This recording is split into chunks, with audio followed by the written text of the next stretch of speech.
여러분 안녕하십니까? 오늘 또 참으로 좋은 날입니다. 기쁨이 충만하게 되시기를 바랍니다. 저 오늘 이 은혜도 풍성하게 할지니란 제목으로 여러분과 함께 은혜를 나누고자 합니다. 본문 말씀은 고린도후서 8장 1절로 9절입니다. 저희가 먼저 자신을 주께 드리고 또 하나님 뜻을 쫓아 우리에게 주었도다. 오직 너희는 믿음과 말과 지식과 모든 간절함과 우리를 사랑하는 이 모든 일에 풍성한 것 같이 이 은혜도 풍성하게 할지니라.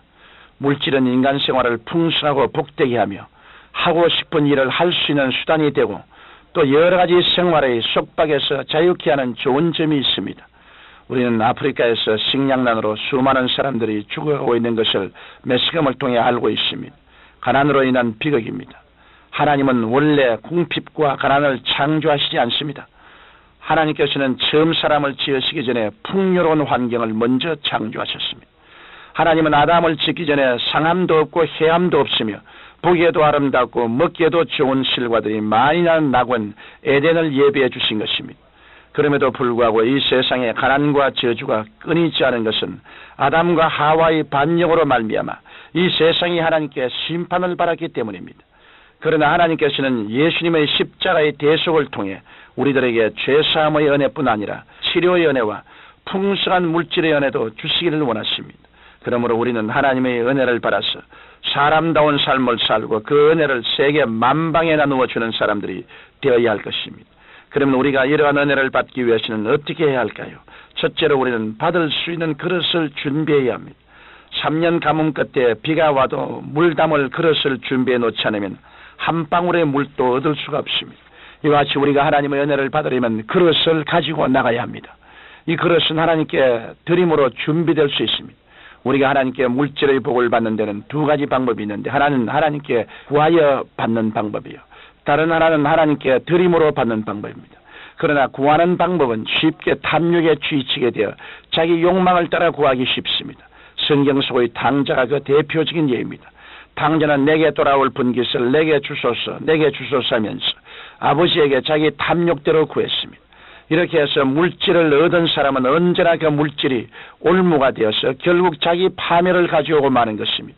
그러므로 야고보서 4장 2절로 3절에는 너희가 얻지 못하면 구하지 아니하며 구하여도 받지 못하면 정욕으로 서리고 잘못 구함이라고 말씀하고 있는 것입니다. 그러나 또 다른 방법이 있으니 그것은 하나님께서 절개하시는 하나님의 방법으로서 하나님께 먼저 드리는 것입니다. 이것은 무엇이든지 남에게 대접을 받고자 하는 대로 너희도 남을 대접하라, 이것이 율법이요 선지자니라 하신 예수님의 말씀의 원리에 따른 것입니다. 우리는 다음과 같은 옛날 이야기를 통해서도 심고 거두는 법칙이 그대로 이루어진다는 것을 알 수 있습니다.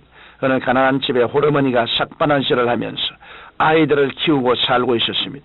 하루는 눈 오는 추운 겨울날 화롯가에 옹기종이 모여 앉았는데 아이들이 떡을 먹고 싶다고 칭얼대고 있었습니다. 엄마, 옆집에서는 떡방아를 찢고 있어요. 우리도 먹고 싶어요. 이 아이들의 말에 어머니는 눈시울을 붉히면서 바느질을 멈췄습니다. 그리고는 조금 남은 보리쌀로 보리 누룽지를 만들었습니다. 그 누룽지를 바구니에 곱게 담아 아이 편에 떡방아를 찢는 옆집에 보내면서 우리 어머니가 날도 춥고 출출해서 보리 누룽지를 만드시는데 맛이 있으니 잡수어 보시래요라고 전화라고 일러보냈습니다. 그 보리 누룽지를 받은 옆집에서는 자기 집의 개에게도 그런 누룽지는 주지 않는 것이지만 그 따뜻한 정성을 외면할 수 없어서 방금 쪄낸 시루떡을 그 바구니에 가득 담아 보냈다고 합니다. 이와 같이 우리도 하나님께로부터 대접을 받으려면 그릇을 준비해야 합니다.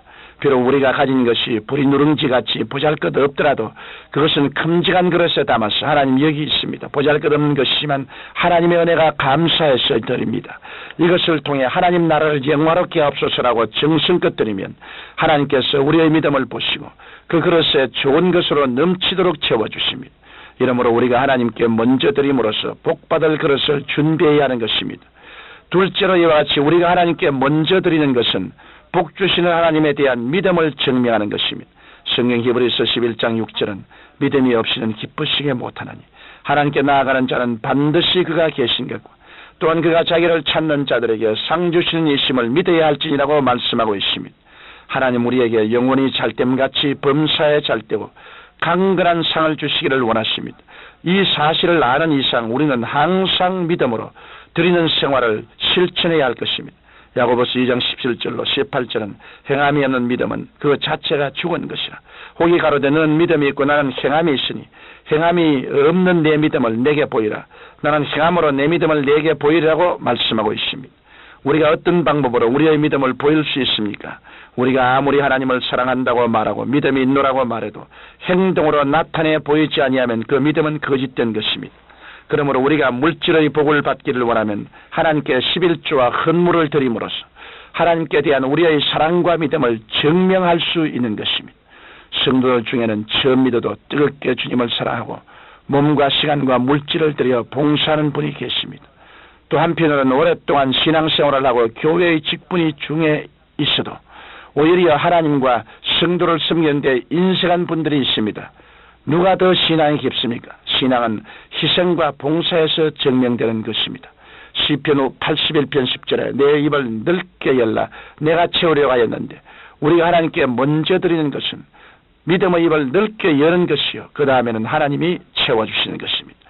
우리가 잘 아는 베스다 광야에서의 오병이어의 기적도 같은 원리인 것입니다. 한 소인이 가지고 온 오병이어를 안드레가 믿음으로 바쳤을 때 예수님께서는 모든 사람들이 배불리 먹고도 남는 기적을 베푸셨습니다.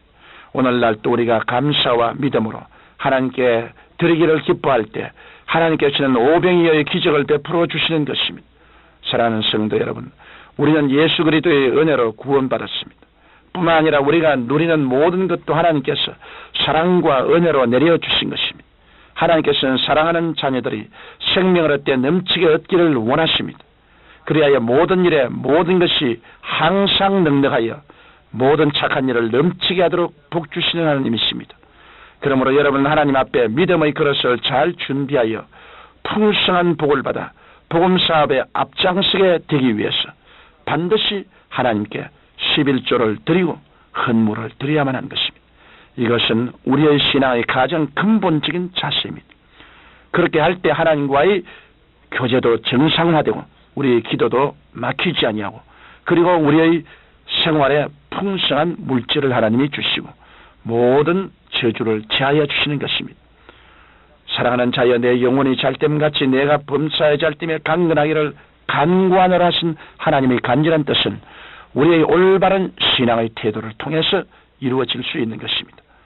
여러분께서 그러므로 금년은 반드시 주님께 11조 생활하는 착실한 신앙생활하게 되시기를 주님 이름으로 축원합니다. 하나님이여, 우리가 드리는 신앙으로 하나님께 나아갈 수 있도록 성령님의 능력으로 우리 마음을 깨우쳐 주옵소서.